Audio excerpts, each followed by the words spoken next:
charged particle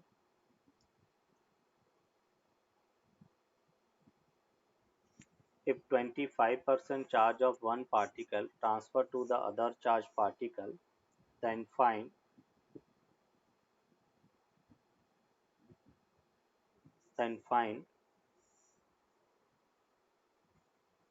the new force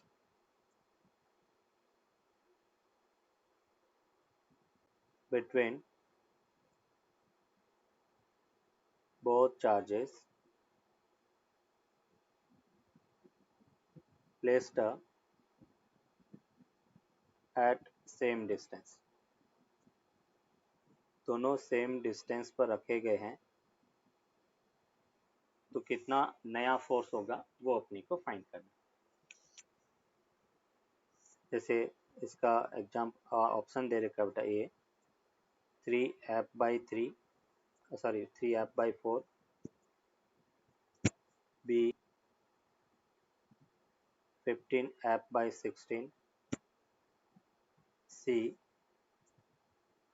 3f/2 और D none of this.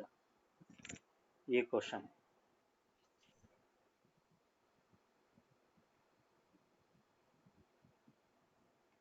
जैसे बेटा अपन कह रहे कि चार्ज क्यू है, दूसरा चार्ज भी क्यू है, हम कह रहे 25% चार्ज ऑफ वन पार्टिकल। तो पहले तो अपन बात करेंगे कि 25% ऑफ क्यू होता कितना है। तो हम क्या करेंगे, क्यू है और उसका 25% मतलब 25/100 ऐसे अपन फाइंड करते हैं। तो ये अपने को कितना चार्ज मिला, Q/4। मतलब हम क्या कर रहे हैं कि जो फर्स्ट चार्ज है उसमें से Q/4 चार्ज अपने ट्रांसफर किया, मतलब Q/4 चार्ज कम हो जाएगा। तो पहला चार्ज कितना होगा अभी 3Q/4। क्लियर यहाँ तक। दूसरा चार्ज जो है यस उस पर Q/4 एक्स्ट्रा चार्ज आ गया, तो अभी नेट चार्ज कितना हो गया Q + Q/4, क्योंकि एक में से 25% कम हुआ तो दूसरे में 25% बढ़ गया। तो ये बेटा चार्ज अपने को मिला 5Q/4। और अभी दोनों चार्जेस को हमने सेम डिस्टेंस r पे रखा है और अभी अपने को नया फोर्स फाइंड करना है। तो अभी फोर्स कितना होगा, तो हम कहेंगे कि फोर्स सपोज F' है और वो होगा K, Q1 की वैल्यू 3Q/4, Q2 की वैल्यू 5Q/4 अपॉन r²। तो यहाँ से बेटा अपने को मिला 15/16 एंड Q अपॉन r²। और Q अपॉन r² बेटा किसके इक्वल है, F के इक्वल। तो 15/16 F के इक्वल हो गया। ये F' की वैल्यू है, F' इक्वल्स टू 15/16 F के इक्वल है। And vector form of Coulomb's law में बेटा अपन देखेंगे, ये जैसे एक कार्टेशियन कोऑर्डिनेट प्लेन है, ये x एक्सिस है, ये बेटा z एक्सिस है, ये एक चार्ज Q1 है, अनदर चार्ज Q2 है।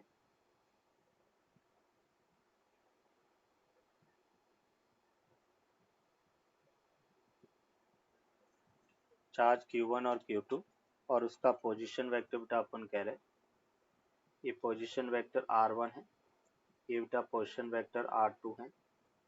अभी अपन इनमें फोर्स की बात करें तो Q1 और Q2 दोनों एक दूसरे को रिपल्स करेंगे बेटा। तो हम कह रहे हैं कि Q2 के कारण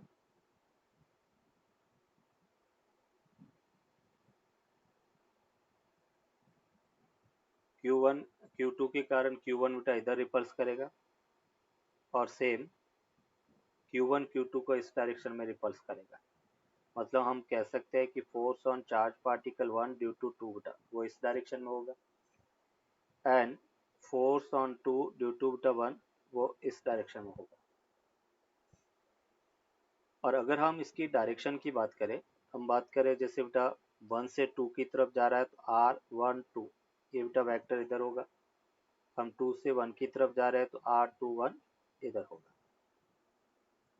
तो यहाँ पे अपन कह रहे हैं कि जो R1 है बेटा that is position vector of charge Q1 है, इसको अपन कहेंगे position vector of charge Q1। R2 जो है वो है position vector of charge Q2।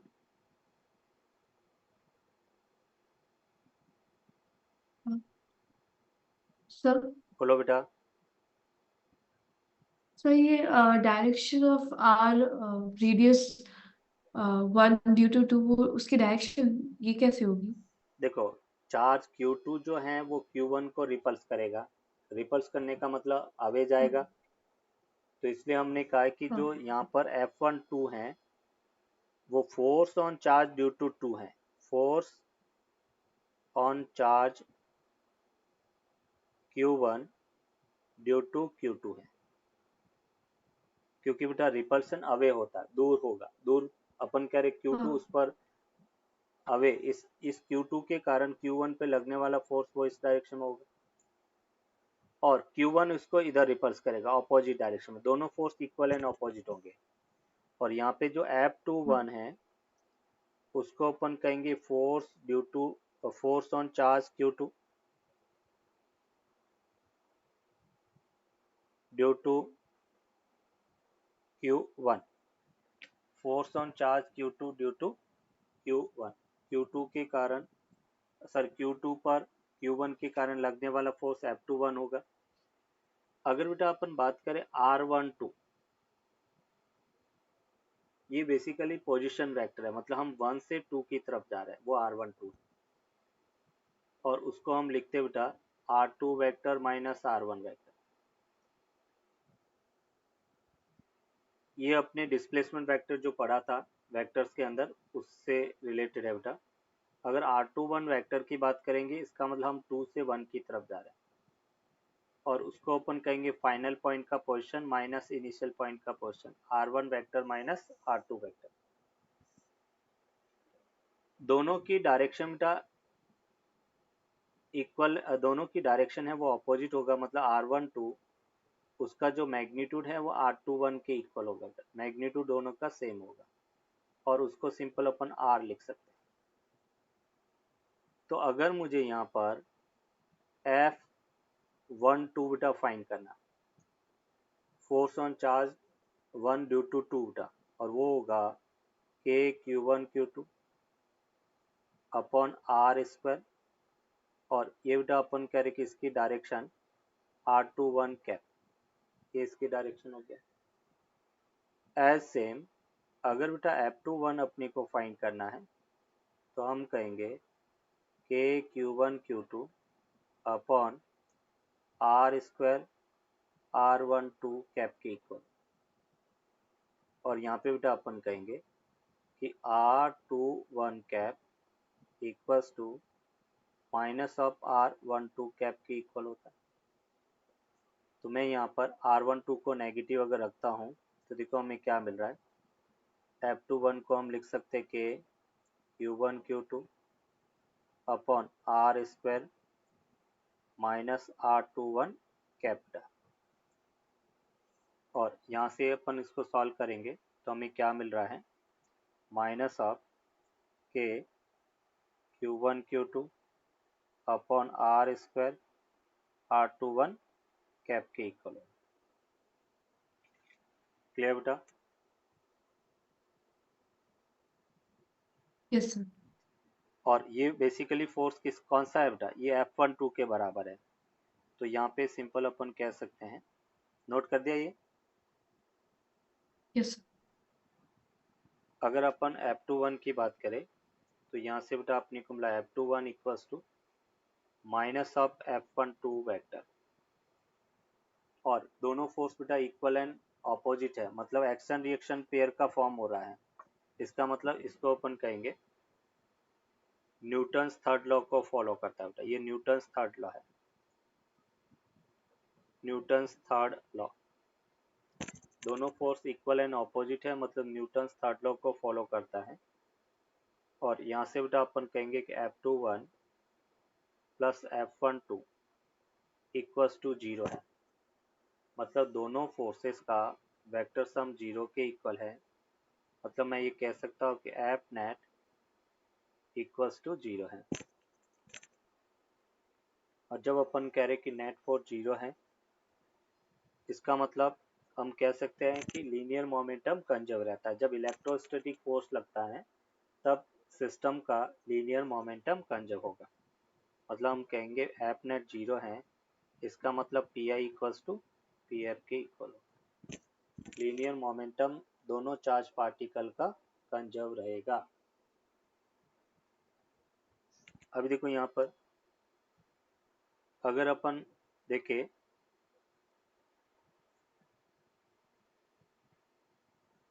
कुछ पॉइंट है बेटा इससे रिलेटेड, कुछ इंपॉर्टेंट पॉइंट से वो अपन लिखेंगे।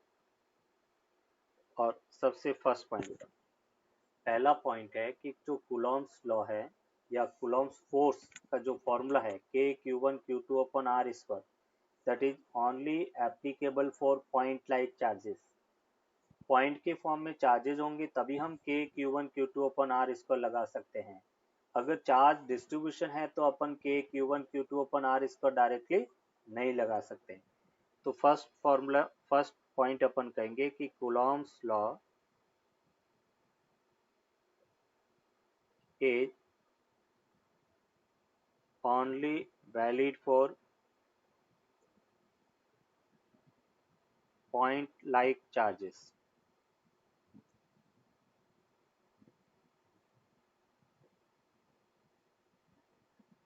Second point, Coulomb's force has both type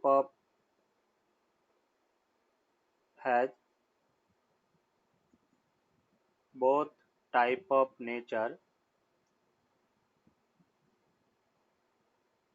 attraction as well as repulsion.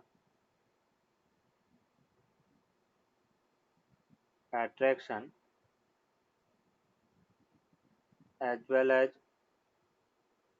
repulsion. But repulsion is the right property of electrification. अपन कह रहे कि अगर चार्ज को टेस्ट करना है तो repulsion is the real property of electrification. तो यहाँ पे अपन लिख लेते हैं और अपने को कई बार पूछा जाता है, क्योंकि बेटा अट्रैक्शन एक अनचार्ज और चार्ज बॉडी के अंदर पॉसिबल हो सकता है इंडक्शन के कारण, बट रिपल्सन हमेशा दो चार्ज बॉडी के बीच में ही पॉसिबल होगा।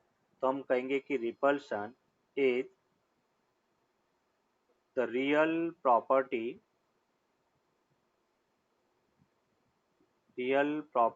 of the electrification, real property of the electrification. Third point beta, Coulomb's force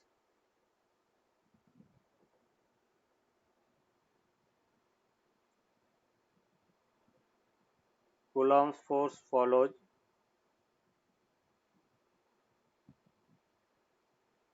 the inverse square law। कोई भी फोर्स बेटा आर स्क्वायर के अगर इन्वर्सली प्रोपोर्शनल है तो उसको अपन कंजर्वेटिव फोर्स कहेंगे। तो Coulomb's force follows the inverse square law,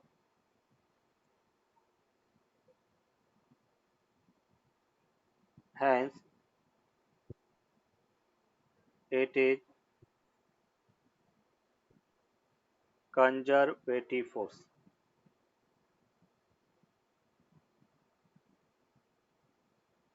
Coulomb's force follows the inverse square law, hence it is conservative force। Conservative force होगा। और कंजर्वेटिव फोर्स बेटा किसे कहते हैं? बोलो, अपने 11th में पढ़ा था कंजर्वेटिव फोर्स। कंजर्वेटिव फोर्स हाँ वर्क डन चैप्टर में कंजर्वेटिव नॉन हाँ कंजर्वेटिव बिल्कुल, वर्क डन फोर्सेस। चैप्टर में पढ़ा था। बट कहते किसे, भूलना नहीं है, पीछे का आगे पढ़ेंगे पीछे भूलेंगे फिर कैसे काम चलेगा। सोचो, याद करो। Conservative force, conservative and non conservative forces.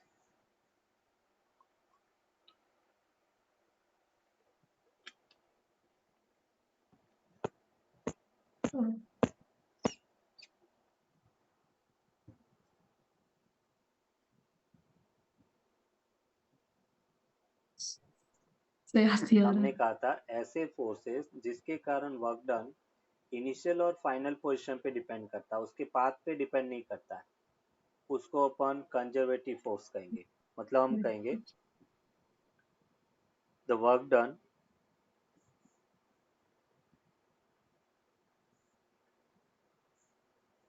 if the work done depends on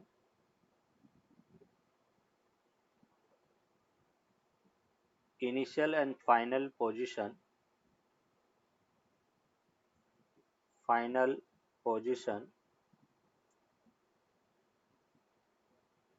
of the particle,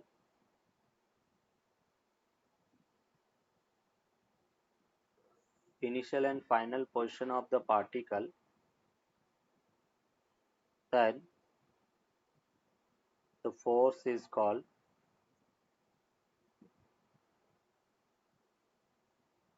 conservative. मतलब हम कहेंगे इसमें एनर्जी लॉस नहीं होता है, इसलिए इसको अपन कंजर्वेटिव फोर्स कहेंगे। जब नॉन कंजर्वेटिव फोर्स होता है तो उसमें हीट प्रोड्यूस होती है, मतलब हीट के फॉर्म में एनर्जी लॉस होता है, और इसमें एनर्जी का लॉस नहीं होता है, टोटल एनर्जी कंजर्व रहती है, इसलिए इन फोर्सेस को अपन क्या कहेंगे, कंजर्वेटिव फोर्स। फिर बेटा अपन कहेंगे कि जो कूलॉम्स फोर्स है, फोर्थ पॉइंट, और फोर्थ पॉइंट में अपन कहेंगे कि Coulomb's force is always acts along the line joining vector. Coulomb's force always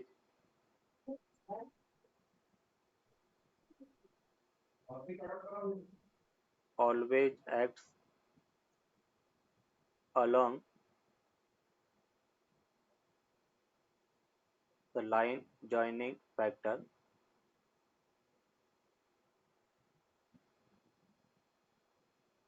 Coulomb's force always acts along the line joining vector. Hence, it is called central force. Central force, जो भी force दोनों particle को मिलाने वाले vector के along अगर लगता है तो उन सभी फोर्सेस को हम कौन सा फोर्स कहेंगे, सेंट्रल फोर्स। कौन सा फोर्स कहेंगे, सेंट्रल फोर्स। अच्छा। फिर अपन कह रहे कि fifth point, Coulomb's force follows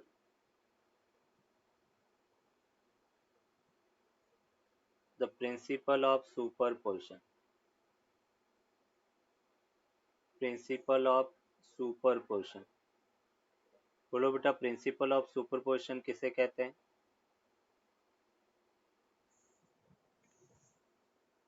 principal of superposition किसे कहेंगे?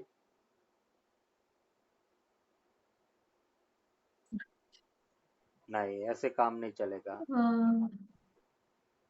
प्रिंसिपल ऑफ सुपरपोजिशन हमने कहा था, जैसे ग्रेविटेशन चैप्टर में भी अपने प्रिंसिपल ऑफ सुपरपोजिशन देखा था, फिर वेव मोशन में भी देखा था, सिंपल हार्मोनिक मोशन में भी देखा था। तो प्रिंसिपल ऑफ सुपरपोजिशन ये कहता है कि according to principle of superposition resultant is equal to sum of all individual quantity. अपन कह रहे कि जैसे दो चार्जेस के बीच में फोर्स जो है वो k q1 q2 अपन r स्क्वायर होता है। अगर दो से ज़्यादा चार्जेस हैं और दो से ज़्यादा चार्जेस के कारण किसी एक इंडिविजुअल चार्ज पर फोर्स अपने को फाइंड करना है, तो वो फोर्स सभी चार्जेस के कारण लगने वाले फोर्सेस के वेक्टर सम के इक्वल होगा।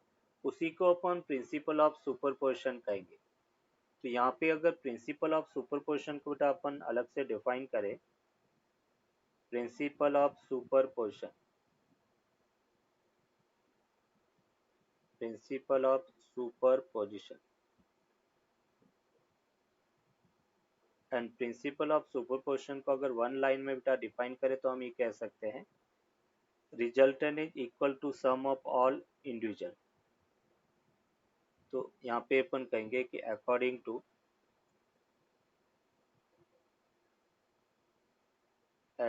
To principle of superposition, principle of superposition, the resultant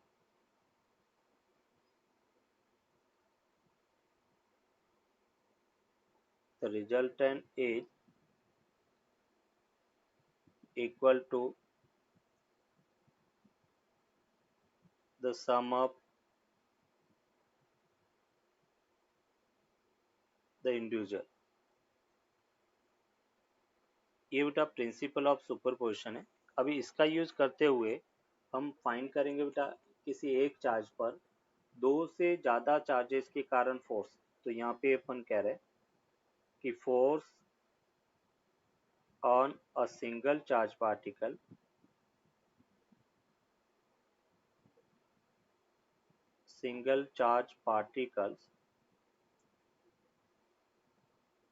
due to the more than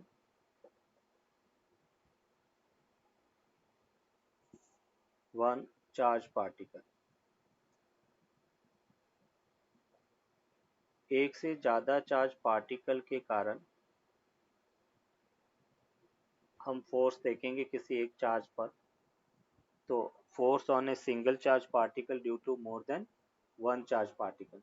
देखो बेटा कैसे, ये जैसे अपन कह रहे कि एक कोऑर्डिनेट सिस्टम है, वाई एक्सिस, ये एक्स एक्सिस, ये जेड एक्सिस है। हम कह रहे कि एक चार्ज ये बेटा Q1 है, ओरिजिन पर एक चार्ज Q0 रखा है। Q1 के कारण फोर्स बेटा अपन कह रहे कि इस डायरेक्शन में होगा।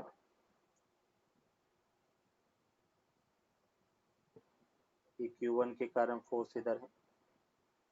अनदर चार्ज एक Q2 है, एक चार्ज अपन कह रहे कि Q3 है, और अप टू बेटा अपन कह रहे Qn चार्ज है।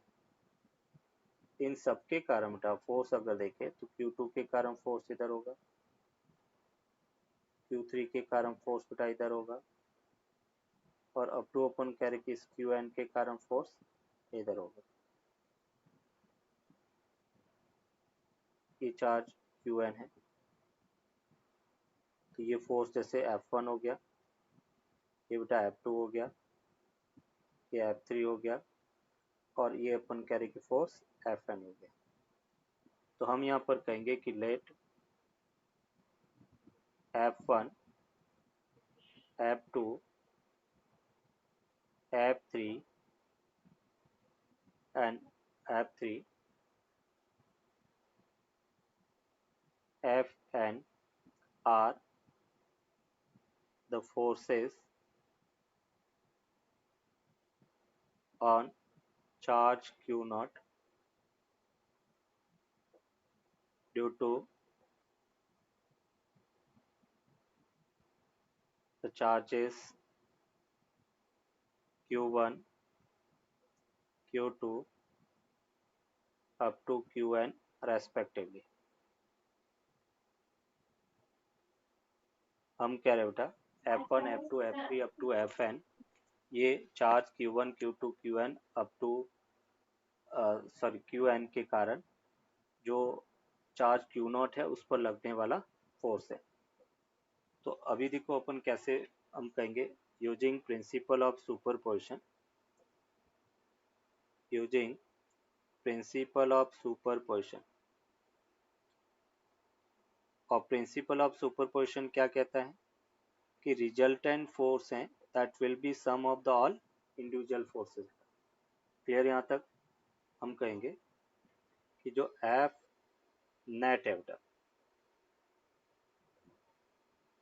F net that will be equals to vector sum of F1 plus F2 up to F N के इक्वल होगा। इन सबके कारण वेक्टर सम के इक्वल होगा।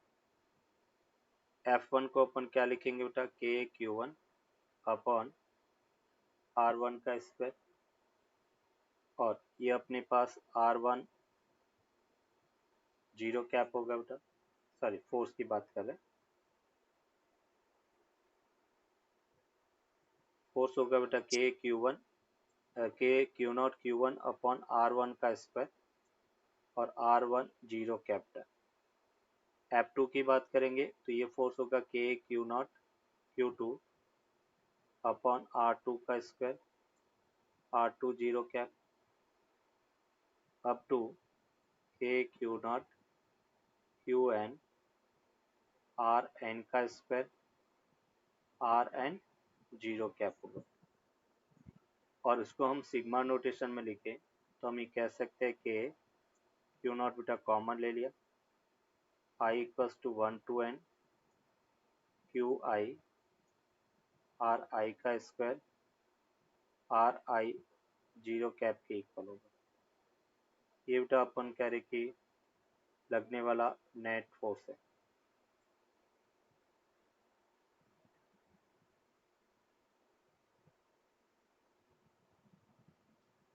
ये बेटा अपन कह रहे सिग्मा नोटेशन के फॉर्म में अपने लिखा, के क्यू नॉट कॉमन ले लिया, sigma I equals to 1 to N Q I upon R I का square, R I zero cap के इक्वल होगा।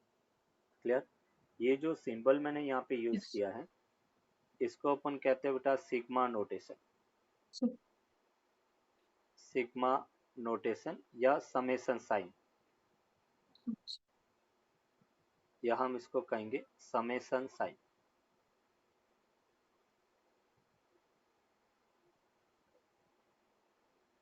एक सीरीज को सम के फॉर्म में लिखना है तो हम इस सिग्मा नोटेशन को यूज करते हैं।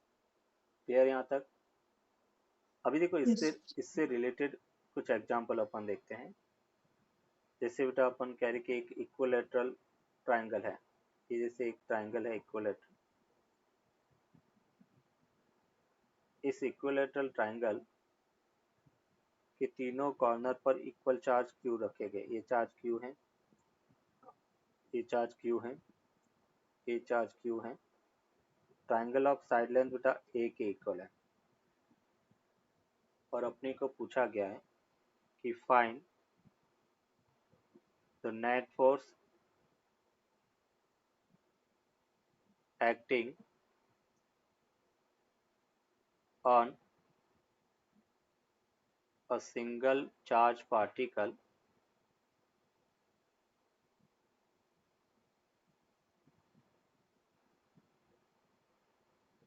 due to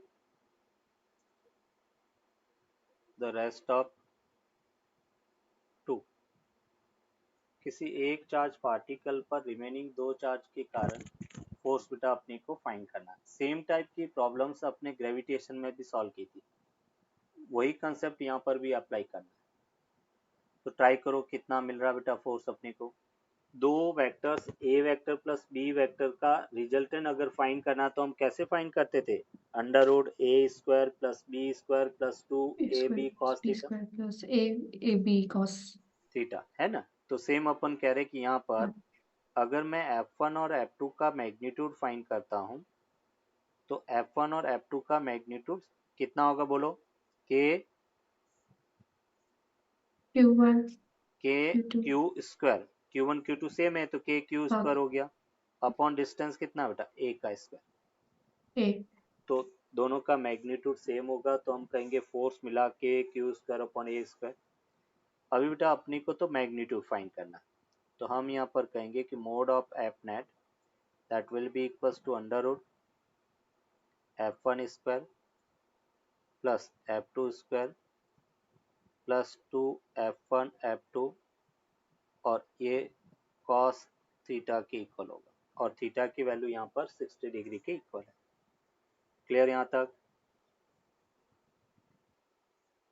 net force F1 और F2 का मैग्नीट्यूड बेटा इक्वल है, तो हम ये कह सकते हैं कि F1 का स्क्वायर, F2 की जगह भी अपने F1 लिख दिया तो F1 का स्क्वायर प्लस बेटा 2 F1 स्क्वायर और cos 60 बेटा 1/2, 2 से 2 कैंसिल आउट हो गया, मीन्स यहाँ से अपने को मिला √3 f1 के इक्वल होगा। और ये बेटा √3 f1 की वैल्यू क्या था, KQ² अपॉन A² के इक्वल होगा। ये बेटा अपन कहेंगे किसी एक चार्ज पर लगने वाला नेट फोर्स है, √3 KQ² अपॉन A² के इक्वल होगा। अभी देखो इसी क्वेश्चन को थोड़ा और मैं ट्विस्ट करता हूँ। जैसे अपने को कहा गया है कि ये जैसे इक्विलैटरल ट्रायंगल है और इक्विलैटरल ट्रायंगल के तीनों कॉर्नर्स पर जब अपन चार्ज रखते हैं, ये चार्ज बेटा आपने क्यू रखा है, ये भी चार्ज क्यू है, ये भी चार्ज क्यू है, ये भी चार्ज क्यू है। अभी इस क्यू के कारण बेटा हर कोई चार्ज पार्टिकल अवे जाना चाहेगा, ये इधर जाना चाहेगा क्योंकि इस पर नेट फोर्स इधर लग रहा है, इस पर नेट फोर्स इधर लग रहा है, रिपल्स करेगा ना बेटा। हमने कहा था ये इधर दोनों का रिजल्टेंट है वो एंगल बाइसेक्टर होगा, तो रिपल्सन के कारण तीनों चार्ज एक दूसरे से दूर जाना चाहेंगे। हम चाहते हैं कि दूर नहीं जाए, क्या चाहते हैं बेटा कि चार्जेज है वो दूर नहीं जाए। तो हमें पूछा गया कि इसके सेंट्रॉइड पर हम कितना चार्ज रखें ताकि पूरा सिस्टम इक्विलिब्रियम में बना रहे। तो क्वेश्चन अपने को कहा गया है कि what charge be placed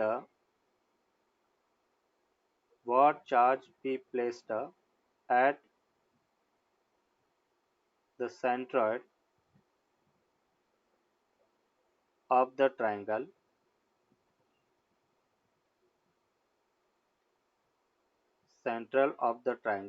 so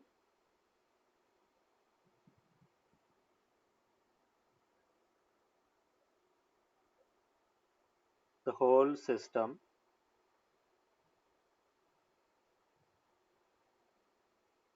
will remains in equilibrium.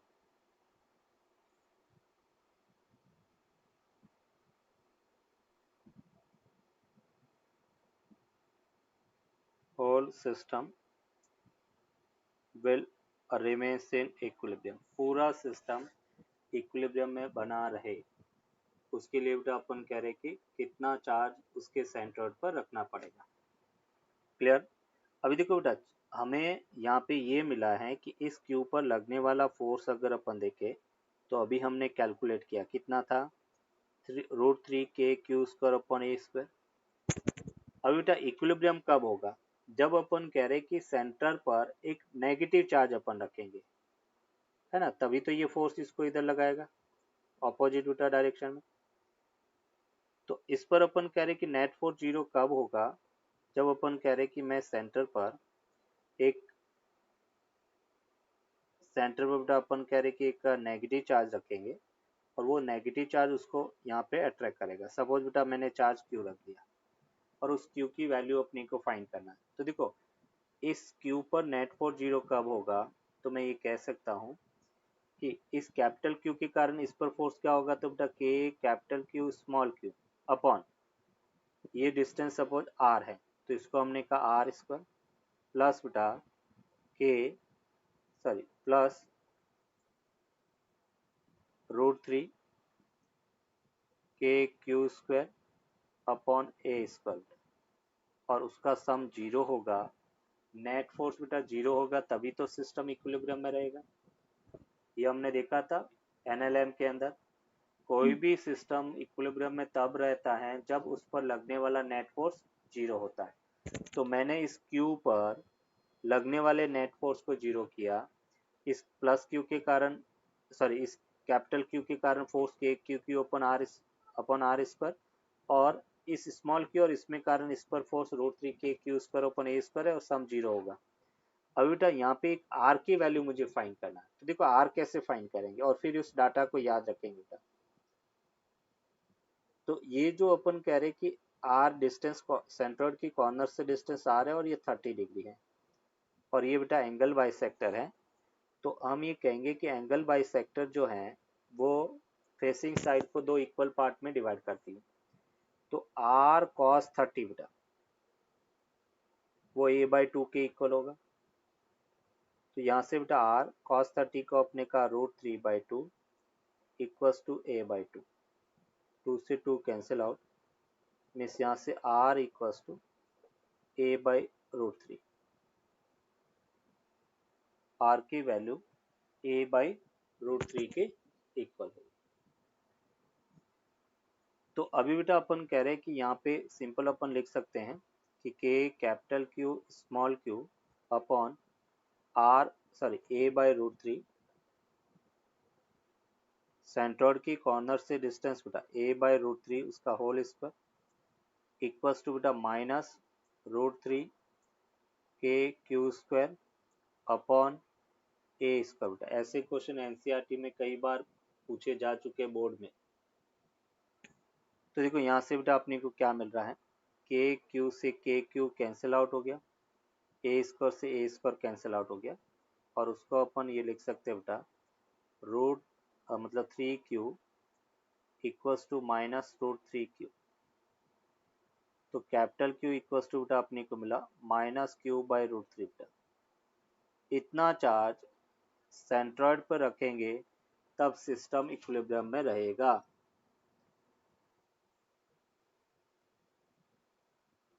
ये बेटा अपन कह रहे कि एक स्क्वायर है, स्क्वायर के कॉर्नर्स पर इक्वल चार्ज Q रखा गया है। ये बेटा चार्ज Q, ये भी चार्ज Q, ये भी चार्ज Q है। Square of side length A के इक्वल है। ये जैसे स्क्वायर है, साइड लेंथ A है बेटा, और अपने को कहा गया है कि find the net force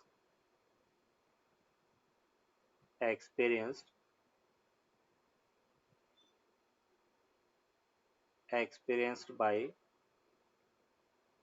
a single charge particle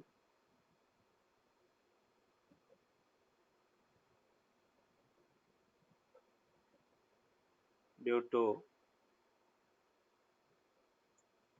rest of 3 remaining 3 charges के कारण किसी एक चार्ज पर नेट फोर्स कितना लग रहा है, वो फोर्स अपने को फाइंड करना है। इसमें भी बेटा अपन प्रिंसिपल ऑफ सुपरपोजिशन यूज करेंगे। और जब अपन कह रहे कि 3 फोर्सेस हैं तो उस केस में जब फोर्स फाइंड करना होता है तो अपन क्या करते हैं, जैसे बेटा अपन कह रहे कि Q, ये Q है, इस Q के कारण इस पर फोर्स सपोज F1 इधर लग रहा है।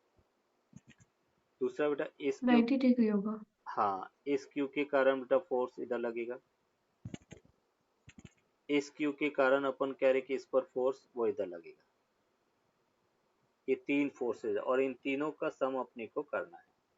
मतलब ये जैसे अपन कह रहे कि F1 है, ये बेटा फोर्स F2 है, और ये फोर्स F3 है।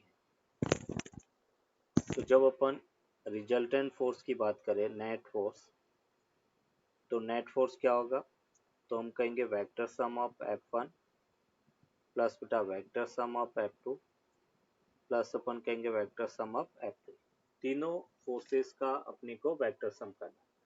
अभी देखो सम कैसे करेंगे, तो पहले तो अपन F1 मैग्नीट्यूड की बात करें बेटा, F1 फोर्स और F3 इन दोनों का मैग्नीट्यूड सेम होगा। बोलो कितना होगा F1 और F2 बेटा, इसका और इसका मैग्नीट्यूड बताओ कितना होगा। K K Q square upon R square. या के क्यू स्क्वायर अपॉन ए स्क्वायर, यहाँ पे ए दिया हुआ है तो ए स्क्वायर हो गया। हाँ ए बोलो F2 कितना होगा बेटा, F2 का मैग्नीट्यूड कितना होगा।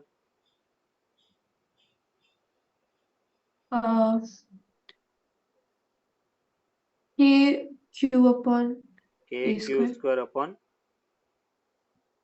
ए स्क्वायर नहीं ए स्क्वायर कैसे होगा बेटा, देखो ये चार्ज Q है और दूसरा चार्ज Q ये है, इन दोनों के बीच का डिस्टेंस √2a है बेटा, तो अपन क्या लिखेंगे √2a का होल स्क्वायर। टू ए।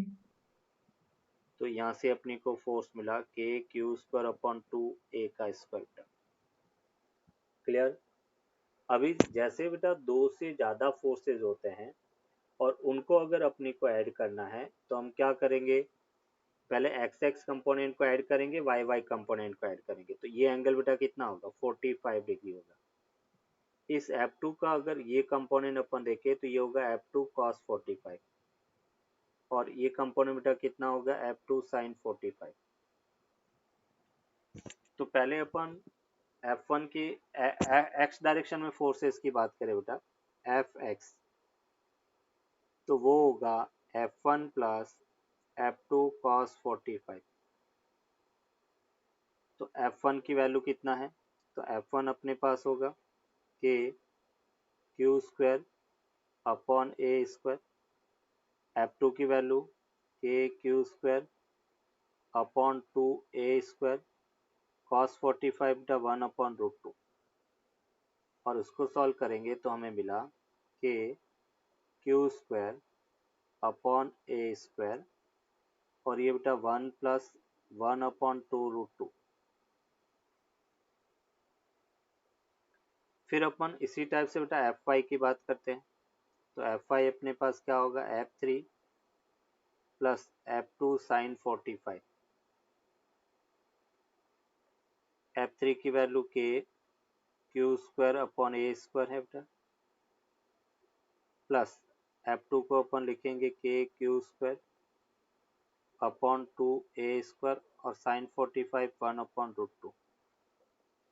तो यहाँ से हमें मिला k q square upon a square 1 plus 1 upon 2 root 2 के इक्वल। ये Fx और Fy अपने की value, Fnet Fx i cap plus Fy j cap है और उसका magnitude root of Fx square plus Fy square. और अभी हमने देखा है कि Fx और Fy दोनों का मैग्नीट्यूड सेम है, तो अपन मैग्नीट्यूड को सेम रख लेते हैं। तो देखो क्या मिला, रूट ऑफ Fx का स्क्वायर प्लस Fx का स्क्वायर, मैंने Fy की जगह भी Fx रख दिया, तो ये बेटा अपने को फाइनल आंसर मिला रूट टू Fx। और Fx की वैल्यू हम लिख लेते हैं यहाँ पे, तो ये हमें मिला k q square upon a square 1 plus 1 upon 2 root 2। अब इस रूट 2 को अंदर मल्टीप्लाई कर लेते हैं, देखो अपने को फाइनल आंसर क्या मिला, F net that is equals to 2 root 2 plus 1 upon 2 K Q square upon A square के इक्वल होगा। और उसको अपन लिख सकते हैं, कुछ और सॉल्व करें बेटा, तो एफ नेट इक्वल्स टू 1.914 के क्यू स्क्वायर अपॉन ए स्क्वायर के इक्वल। ये बेटा अपन कह रहे किसी एक चार्ज पर रिमेनिंग 3 चार्जेस के कारण लगने वाला नेट फोर्स होगा।